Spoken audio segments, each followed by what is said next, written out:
Matric আৰু এইচএছৰ পৰীক্ষাৰ ফলাফলৰ শেহতীয়া আৰু চূড়ান্ত খবৰ তোমালোকক জনাব বিচাৰিছোঁ। ইয়াৰ আগতে তোমালোকে চাই লওক যে আচলতে এইবাৰৰ মেট্ৰিক আৰু এইচএছৰ পৰীক্ষাৰ উত্তৰ বহী কেনেকৈ চেক কৰা হৈছিলে। তোমালোকে ইয়াত কিছুমান দৃশ্য প্ৰত্যক্ষ কৰিছে, য'ত তোমালোকে ক্লিয়াৰলি দেখা পাইছে যে মেট্ৰিক আৰু এইচএছৰ পৰীক্ষাৰ উত্তৰ বহী শিক্ষকসকলে কেনেকৈ মূল্যায়ন কৰি আছিল।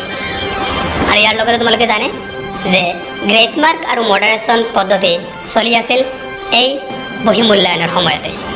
আৰু বিভিন্ন তথ্যৰ পৰা লাভ কৰা খবৰ অনুসৰি মেট্ৰিক আৰু এইচএছৰ পৰীক্ষাৰ বহী মূল্যায়ন ইতিমধ্যে সমাপ্তিৰ পৰ্যায়ত, আৰু সম্ভৱতঃ অহা সপ্তাহৰ ভিতৰতেই মেট্ৰিক আৰু এইচএছৰ পৰীক্ষাৰ বহী মূল্যায়ন প্ৰক্ৰিয়া সমাপ্ত হৈ পৰিব। আৰু এই মূল্যায়ন প্ৰক্ৰিয়া সমাপ্তিৰ লগে লগে সেৱা আৰু শিক্ষা সংসদে অফিচিয়েলি ঘোষণা কৰিব মেট্ৰিক আৰু এইচএছৰ পৰীক্ষাৰ ফলাফলৰ চূড়ান্ত তাৰিখ। তোমালোকে চিন্তা কৰাৰ কোনো কাৰণ নাই, তোমালোকে এই চেনেলটো ছাবস্ক্ৰাইব কৰি ৰাখিলে সকলো ইনফৰমেশ্যন আৰু সেৱা আৰু শিক্ষা সংসদৰ সকলো অফিচিয়েল আপডেট অতি শীঘ্ৰেই আৰু সহজেই লাভ কৰিব পাৰিব।